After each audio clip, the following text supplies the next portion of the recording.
On our journey together, I've stressed the axial conception of reality so much because there have been so many who've claimed that for roughly 2,500 years, we've lived with this understanding that though we are in this world, we do not belong fully to this world.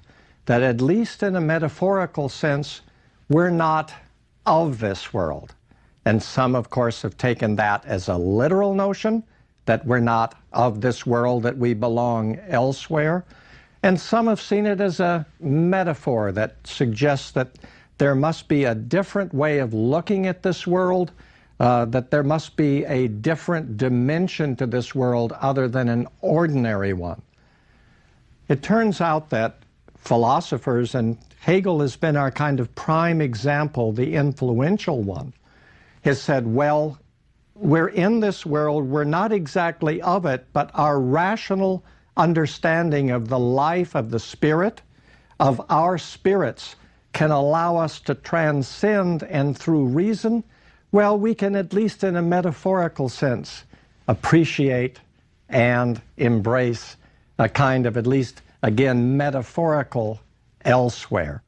And ever since the Enlightenment period of the 18th century, it's been the strong, strong suggestion through philosophy that we must rely on reason, and that reason is fundamentally directed to the world in which we find ourselves, and that the fundamental course and development of reason is to a better understanding of this world. In our last two lectures, we talked a bit about Kierkegaard, a very strange and unusual thinker, and some have said, well, he's a last gasp reaction, a last gasp reaction trying somehow to bring back to life, in a quite literal sense, the notion that there is another world, that that's the place of our true belonging, and that there's a way to get there. And if you'll remember, when we looked at Kierkegaard, what we saw was this strange claim that, yes, we will use our reason. Actually, in Kierkegaard's case, it was often to attack previous and contemporary philosophers. But Kierkegaard also thought that we would use our reason to its full, and only then would we truly know that our reason is not enough. And only then could we have a life of faith. And that life of faith, to the degree that it attached us to God, and for Kierkegaard it needed to be, and it was in reality, the Christian God, then and only then could the meaning of life be found. We'll turn now to a philosopher who for some is terribly disenchanting and gives us a quite different view of what it would mean to become a full person.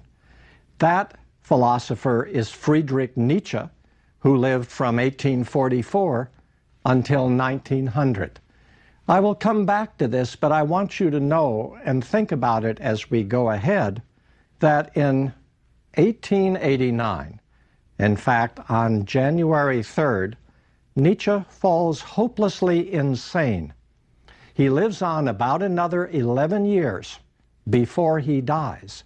But it's at the point, and shortly after the point, that he collapses into insanity, that this lonely man, Friedrich Nietzsche, has writings that were published often out of family money and seldom, if ever, read, begins to be viewed as important and even as famous.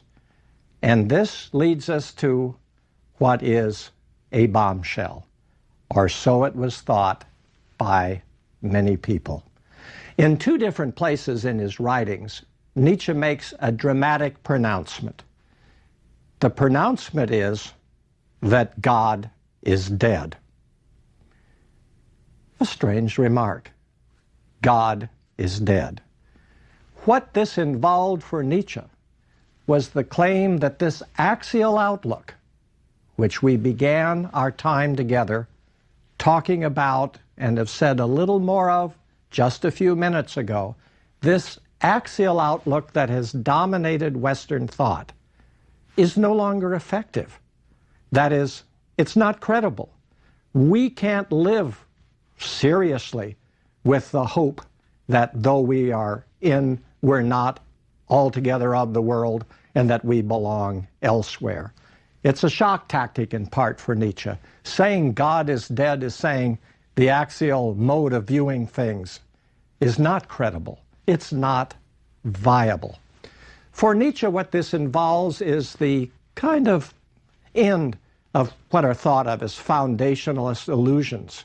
In particular, the illusion that there is an unchanging reality beyond us, or that we have an underlying subjective nature that is substantial and fixed, some underlying true self of the sort, for example, that Kierkegaard struggled for us to achieve. Nietzsche claims that this changing world in which we find ourselves actually has been depreciated by the Western philosophical tradition. It's been depreciated in the name of some other realm, a kind of Platonic realm of forms, eternal and unchanging forms that supposedly our reason could reach. And a bit with a sneer, Nietzsche says Christianity, and do remember, Kierkegaard extols a very inward Christianity. Nietzsche says that Christianity is Platonism for the people. It's the view that there is another world watered down and made palatable and easily understood for ordinary people. And because Nietzsche himself raised as Kierkegaard was, as Hegel was within the Christian tradition, because Nietzsche took seriously what he found in religious writings, for instance, the claim that the meek shall inherit the earth and that one should be gentle and kind, Nietzsche's claim was that what Christianity involved was the denial of our instinctually based energies.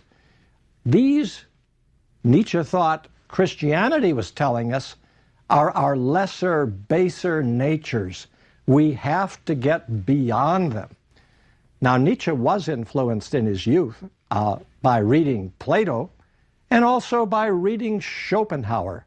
And what Nietzsche wanted to do as his own thinking emerged was to recast Plato's eros, that force, Plato said, deep within us, that is that part of us that seeks always to be and never not to be.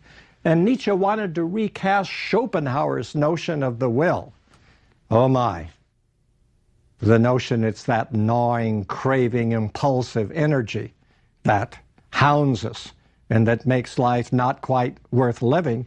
Nietzsche wants to take those notions, which previous philosophers had said different things about, and what Nietzsche wanted to do was affirm the underlying energy that the notion of eros in Plato, the notion in Schopenhauer of will captured. Nietzsche didn't want to escape this. Nietzsche didn't want to use our energy to get to some other world. If God's dead, for Nietzsche there is no other world.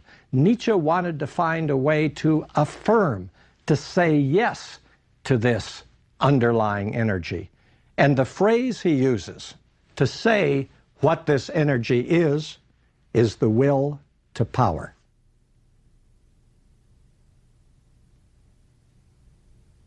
Nietzsche attacks the notion of a substantial ego as if we had a personhood underneath us. He finds that in people like Descartes and other famous philosophers. But he says what we really are is energy, not substance, not a substantial ego, some kind of core, quasi-billiard ball thinker. No, what we are at our foundation is an energy that axial thinking, Plato, and Christianity is always tried to depreciate. Now, the announcement of the death of God is also a way of calling attention to a lack of robustness and passion, a decadence in human affairs, and a corresponding dwindling in number and intensity of opportunities for significant and enhancing experiences in human life. If I can say this in the most kind of striking way, if Nietzsche's right, we don't believe enough in God to make religious passion possible, and we believe enough in God to make celebration of this life in this world impossible. And by saying that God is dead, Nietzsche wants to make it possible finally for us to embrace and celebrate life in this world. There's a striking passage in Nietzsche where he has a madman announce the death of God. It happens in a marketplace. And when the madman announces that God is dead, the reaction is casual, bemused, derisive. Some of the people hearing him say this say, "Oh, you mean God's on a vacation? What was the illness that killed him? My." They're apathetic about this. And the madman who announced it says, "I've come too soon." They're not ready to hear it. They take it superficially. Nietzsche believed that the truth of God's death, that there is no world but this one, there's no beyond, takes a long time to sink in. Long time for its impact to be felt.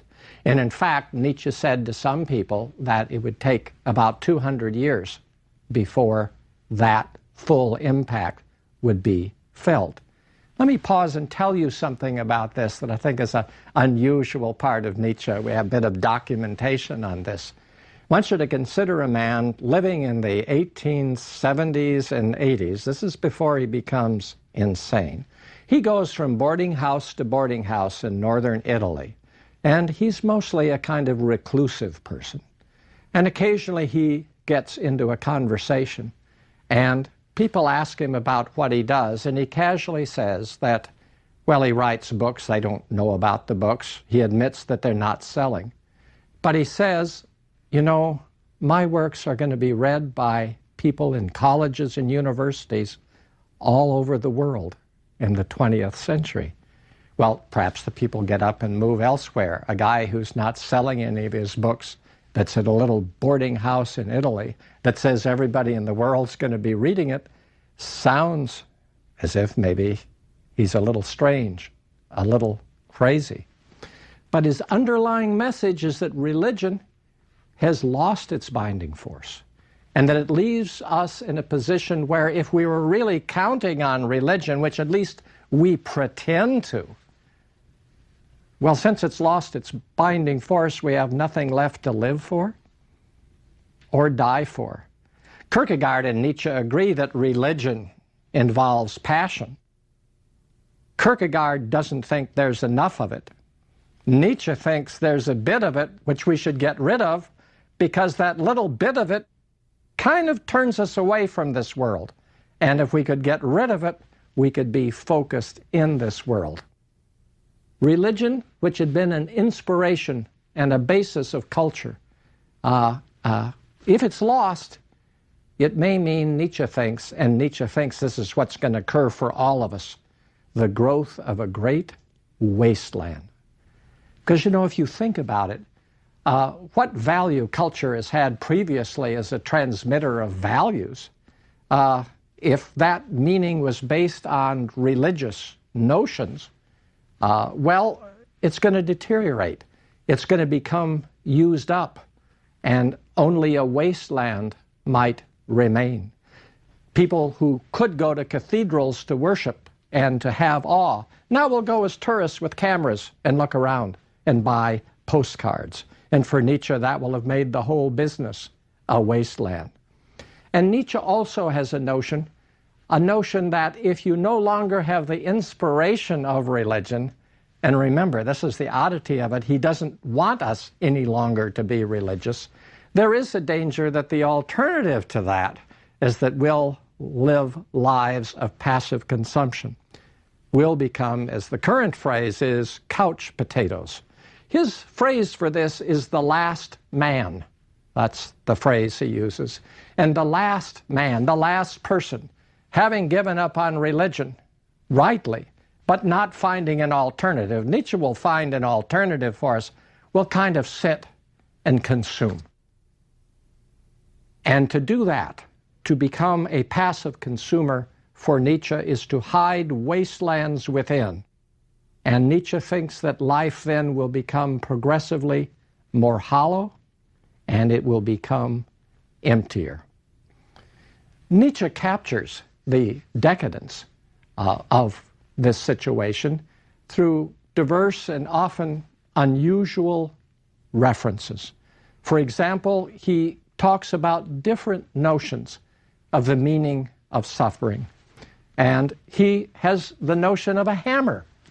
And also he has some aphorisms that bewilder and shock. What does he say about the meaning of suffering? Well, he gives two alternatives. In one, he says, suffering as you go through it can purify you. It can, in a way, spiritually educate you. Suffering can be a great teacher, and it might transform you and thereby elevate you and bring you better in touch with yourself and, in a way, orient you toward a better, more fulfilling realm. Nietzsche says, oh no, that's not the view we should take of suffering, but that has been, on his account, the Christian view, the one he attacks. Nietzsche says that the best way to view suffering is as follows, that this life we have in this world, whatever features it has, is so precious that even an infinite amount of suffering would be worth it if that's the price we had to pay to be in this life. So the meaning of suffering is not to look toward another world and to be educated toward it through the sufferings we go through. We should view suffering as something that, yes, we'll say yes to it, because that's part of our life. Life is precious, and we want fully to take our life in every aspect. Nietzsche also has the notion of a hammer. Theologians often, I think, who attack Nietzsche, and it was actually near the middle of the 20th century before Nietzsche was read a great deal in England and America. A German professor who was Jewish did an important work on Nietzsche in the middle of the 20th century, and that sort of opened the door to Nietzsche's study in the United States. And people not looking closely into Nietzsche thought that Nietzsche meant by a hammer a sledgehammer. God is dead meant that here we were crashing down precious, valuable things. But Nietzsche's hammer is a tuning fork. And what he does is he taps to see what's hollow. There are all kinds of things we hear in the political world, in the economic world, in the social world, in the cultural world, that they're hollow remarks. That is to say, they actually don't resonate. And Nietzsche's hammer is a tuning fork. He taps to see if something is hollow. And if it's hollow, he wants us to recognize that, even if at the time, in experiencing the hollowness of something, we have nothing to replace it. Nietzsche also works in terms of isolated and often disconnected insights. I'm going to mention just three of them to you. One I happen to especially like is he says, human maturity is to have captured the playfulness one had as a child at play. Now, I think we often think of maturity as being, well, what shall I say, not pious, but serious, adult. We act in a certain way that we think is appropriate.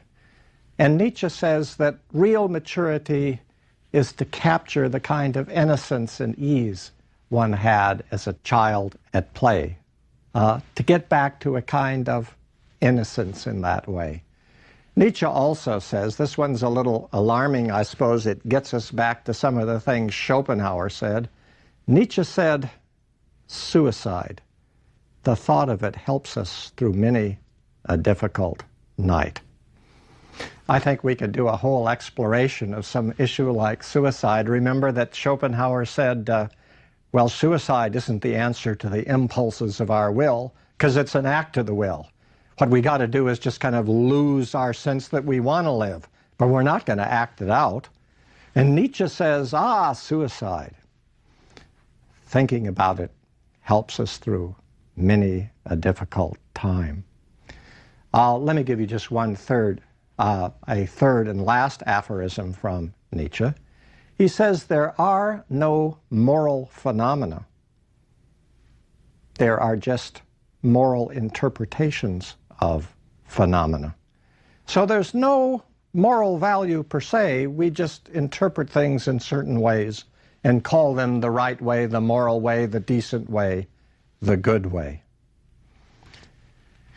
Nietzsche's account of the rise of Platonic philosophy against the backdrop of Greek tragedy provides a provocative picture of we humans and the dynamic interrelations of form and energy.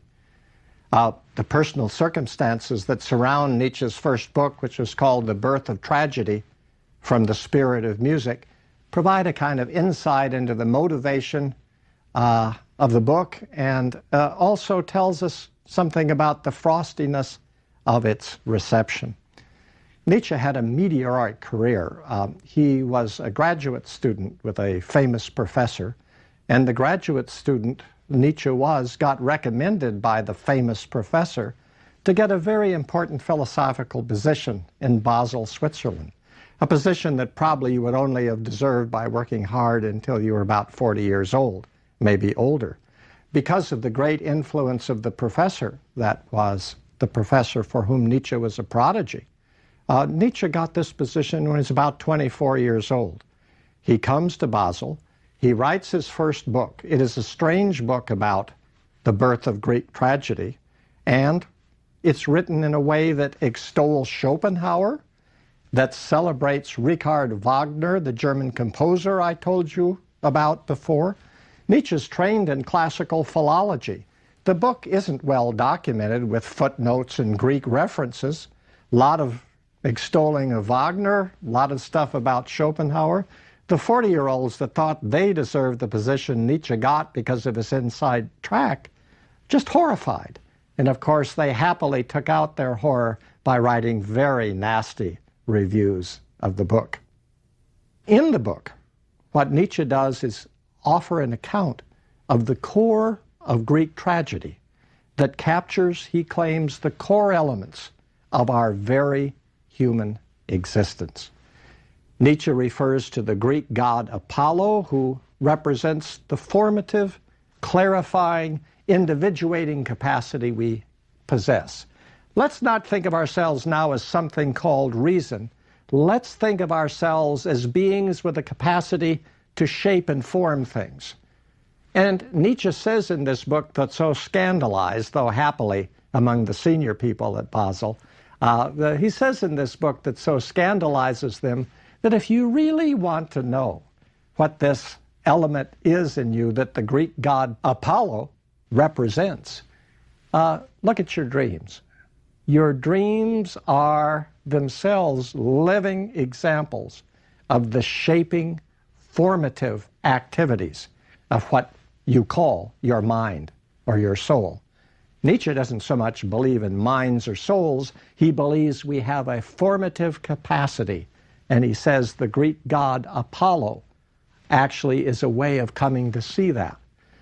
But there's another Greek god that Nietzsche talks about. That god is Dionysius.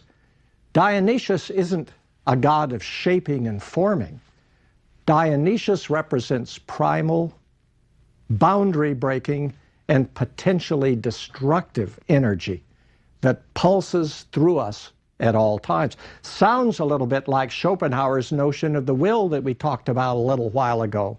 But for Nietzsche, this Dionysian element in us is something to be encouraged, celebrated. It is something that may obliterate shaping, clarifying aspects that Apollo represents, but nonetheless, that energy is vital to what we are. Now, if it seemed odd to say there's a Greek god Apollo, and it explains Greek tragedy to talk about Apollo, and we could use dreams as a way of understanding it. Nietzsche's even stranger about Dionysus. He says, okay, yes, Greek god Dionysus and Apollo together would help us understand Greek tragedy, but let me give you a way of understanding it better. You understand it better through intoxication. He says this in his book.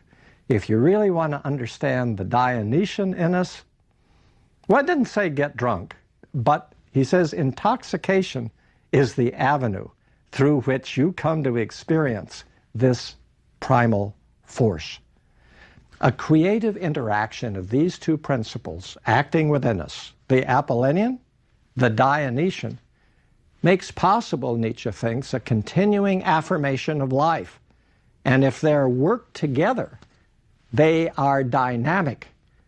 But when Apollo and Dionysus, a forming principle and our energy, work in such a way to lock things in a certain manner, then that suffocates us. And Nietzsche, in fact, thinks that the history of Platonism and Christianity and otherworldliness that he felt they, working together, brought about was a certain way of locking in a certain way that Apollo and Dionysus, form and energy, could work themselves out. And when Nietzsche says God is dead, what he wants us to think is that let's unlock that particular way of capturing energy and giving it a form. Let's burst through the old form of Platonic otherworldliness. Let's burst through the old form. Remember, Christianity is Platonism for the people. Let's break through the old form of a watered-down Platonism and Christianity. Let's find a way to recapture. Let's find a way to get this energy reaffirmed. In The Birth of Tragedy, there is a bad guy at Socrates. And Socrates turns out to be somebody who is caught up in a conceptual quest, someone that's up to definitions and rational, articulate kind of accounts and explorations. And Nietzsche thinks that that's not so good because that promotes detachment and that negates what would otherwise be the celebration of life. So what we have in Nietzsche is the claim that the moral motivations that drive people are actually expressions of a wellspring of activity that's neither moral nor immoral, a will to power that's been frozen in by the axial age for a couple of thousand years. And Nietzsche's philosophical guidance along the way of life involves the unmasking of the origins of those principles we come to hold as high and noble. Nietzsche thinks that the things we hold high and noble actually arose and accidental, maybe even base, and what only could be viewed as intensely self-serving ways and circumstances. And Nietzsche claims that our most prevalent ways of valuing our lives in the world have often, for most of us, risen out of resentment toward the strong and the most fortunate. So we say things like, well, what really matters, the real world, where the meaning of life is elsewhere. So you strong people who have the instruments of power, have the resources, who control this world, well, you may have a good time until you die. But after you die, we, the oppressed, we, the ones that matter, really will be seen to matter. Remember, Nietzsche says that there is no moral truth, just different forwardings of human drives and underlying human energies. And Nietzsche thinks that, in fact, this is going to be a very difficult thing for us to absorb. But he thinks the true philosophers of the future, and in one way he hopes all of us will be that sort of person, are going to be creative. But how can this happen? We've seen Nietzsche's diagnosis. How are creative philosophers of the future to come into being? God then is dead. Can we absorb that if Nietzsche is right? But on the other side of that, what can, should, must, will we be able to do? To consider those things will be part of our next journey together.